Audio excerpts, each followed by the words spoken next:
আপনি মাননীয় পররাষ্ট্রমন্ত্রী হয়ে বাংলাদেশের মুখপাত্র হয়ে যদি আপনার প্রতিটা বক্তব্যই যদি আপনাকে এক্সপ্লেন করে বুঝাইতে হয়, তাহলে এই পদের যোগ্য আমি মনে করি যে আপনি না মাননীয় পররাষ্ট্রমন্ত্রী। বরং আপনি আরো ভালো কোনো পদ যদি থাকে, আমি মাননীয় প্রাইম মিনিস্টারকে বলবো যে উনারে আরো বড় যদি ভালো কোনো পদ থাকে, যেখানে সব মনে করেন যে সৈয়দ বংশের লোকজন থাকে, খুব ব্রাহ্মণ সম্প্রদায়ের লোকজন থাকে, ওই জায়গার দায়িত্বে ওনারে দিয়ে দেন। কিন্তু সাধারণ মানুষ, নির্যাতিত নিপীড়িত মানুষের নেতা হিসেবে আমি মাননীয় পররাষ্ট্রমন্ত্রীকে বলবো যে যদি একটু শিকারও হয় তাহলে মাননীয় প্রাইম মিনিস্টারের কাছ থেকে শিখেন। আমি যেহেতু পররাষ্ট্রমন্ত্রী ছিলাম, সেই জন্য আমাকে বলা হয়েছে সেই সম্পর্কে কিছু বলার জন্য।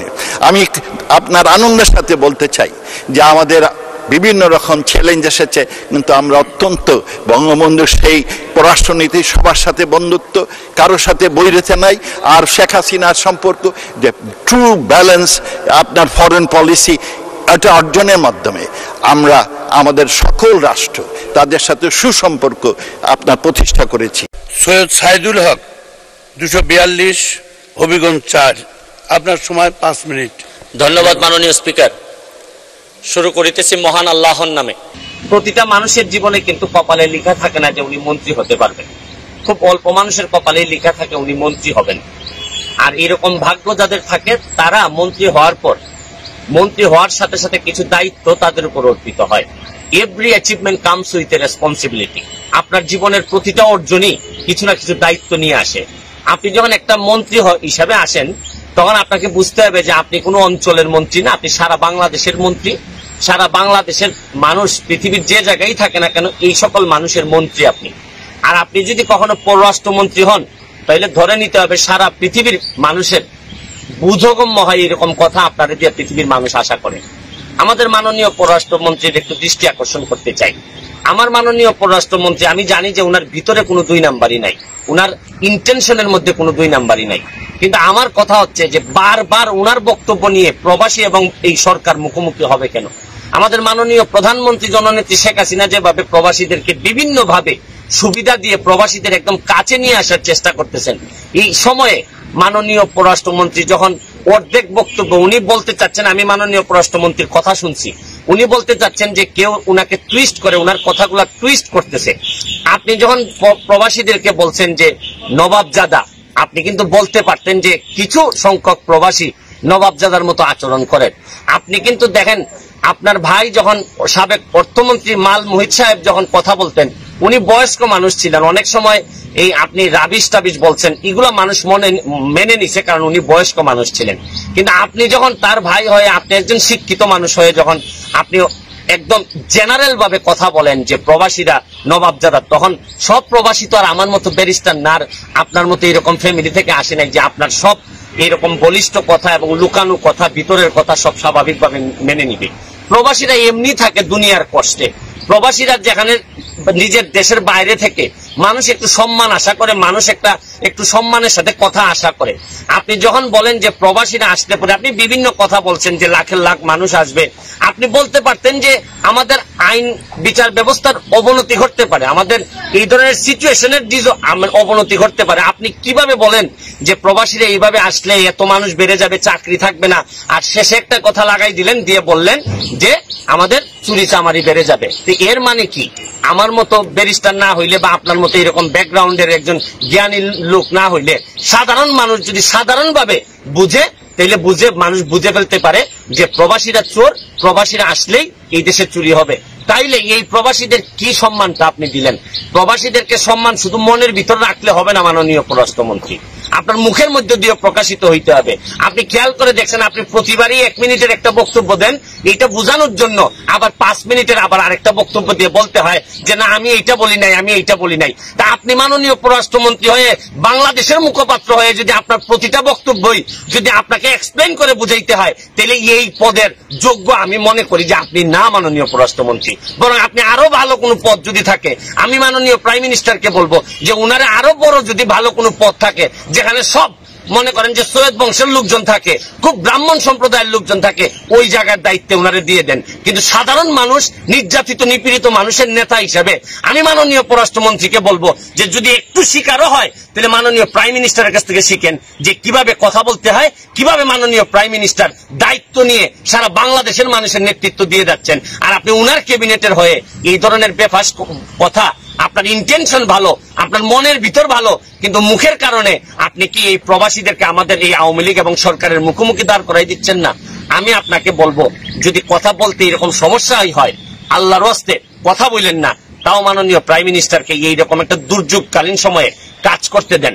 কাজ যদি নাও পারেন বাধা দিয়েন না। এই সরকারের এত বড় ক্ষতি করেন না। বহুত কষ্ট করে এই সরকার হাঁটি হাঁটি পা পা করে আগাচ্ছে। আবারও সবার জন্য শুভকামনা চেয়ে আমি আমার নিজের জন্য দোয়া চেয়ে যে আল্লাহ যেন কখনো এরকম পরিস্থিতির মুখোমুখি হইতে না হয় যে আমার এক বক্তব্যের জন্য আবার আমি বসে এক্সপ্লেন দিতে করতে না। মাননীয় পররাষ্ট্রমন্ত্রী জনাব AK আব্দুল মোমেন। মাননীয় স্পিকার, আপনাকে ধন্যবাদ। আমি বিসমিল্লাহির রহমানির রহিম। আমি প্রথমেই মাননীয় প্রধানমন্ত্রী শেখ হাসিনা এবং তার সরকার, আমাদের ইলেকশন কমিশন এবং তার সাথে যারা সম্পৃক্ত ছিলেন, পুলিশ বাহিনী, অন্যবিধ সবাই, এবং আমাদের দেশবাসীকে আমি বিশেষভাবে কৃতজ্ঞতা অভিনন্দন জানাতে চাই।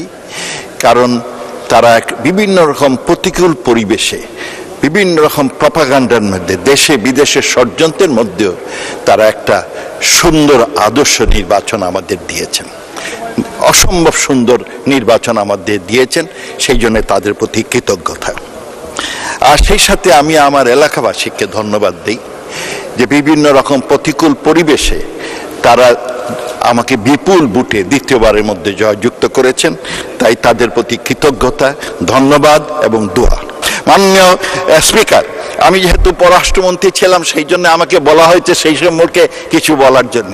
আমি আপনার আনন্দের সাথে বলতে চাই যে আমাদের বিভিন্ন রকম চ্যালেঞ্জ এসেছে, কিন্তু আমরা অত্যন্ত বঙ্গবন্ধুর সেই পররাষ্ট্রনীতি, সবার সাথে বন্ধুত্ব, কারোর সাথে বৈরিতা নাই।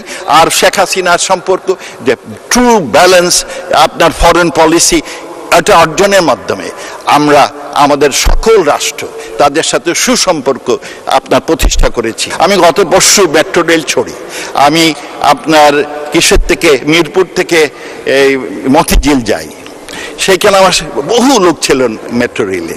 প্রতিদিন 2,40,000 থেকে 3 লক্ষ লোক এই মেট্রো রেল আপনার সেবা গ্রহণ করে। সব লোক খুব খুশি, এত ভিড়ের মধ্যে সবাই খুশি। জিজ্ঞেস করলাম আপনি এত সুখী কেন, খুশি কেন? আমার পাশে যিনি বসেছিলেন উনি বললেন যে তার মিরপুর থেকে আপনার মতিঝিল যেতে আগে 2 থেকে 2.5 ঘন্টা লাগতো, তাছাড়া হয়রানি, আপনার পলিউশন, আর এখন মাত্র আধা ঘন্টা লাগে। মাসে তিনি 100 ঘন্টা তার যাতায়াত বাবদ সেভ হয়। দেশের যে কিরকম একটা বিপুল পরিবর্তন, শুধু এইটা না, তার সাথে আমাদের মাইল ফলক, পদ্মা সেতু, তাতে আমার জাতীয় আয় 1.3% বাড়ছে। সেই সাথে আমার প্রাক্তন আপনার বড় ভাই প্রায়ত অর্থমন্ত্রী আবুল মাল আব্দুল মুহিতের কথা স্মরণ করি। তিনি শেখ হাসিনার সরকারের হাতটাকে সবল করে শক্তিশালী করার জন্য আমাদের এই উন্নয়নের আপনার ভিত্তিমূল সৃষ্টি করেছেন। আর বিশেষ করে মাননীয় প্রধানমন্ত্রীর এই স্বপ্ন যাতে আমরা অর্জন করতে পারি সেই আশা রেখে আমি একে শেষ করছি। জয় বাংলা, জয় বঙ্গবন্ধু। ধন্যবাদ, ধন্যবাদ মাননীয় সদস্য।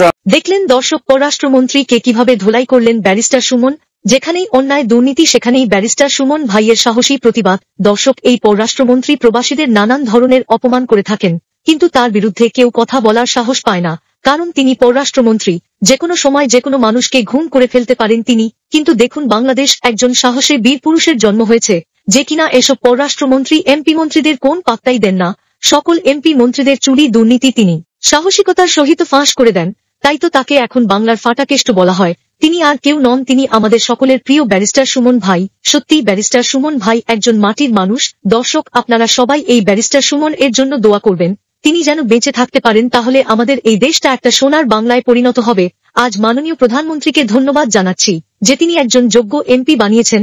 তুই যদি মন্ত্রী হন তাহলে তো আরো দুর্নীতি বের হয়ে আসবে। মাননীয় প্রধানমন্ত্রীকে অনুরোধ করব তার ওপর নজর রাখার জন্য। জয় তাকে যেন কেউ হামলা করতে না পারে, কারণ তার শত্রু তো এমপি মন্ত্রীরা। আজকের মতন বিদায় নিচ্ছি দর্শক। ভিডিওটি বেশি বেশি শেয়ার করে সকলকে দেখার সুযোগ করে দিন, আর আপনি চ্যানেলে নতুন হয়ে থাকলে এখনই সাবস্ক্রাইব করে রাখুন।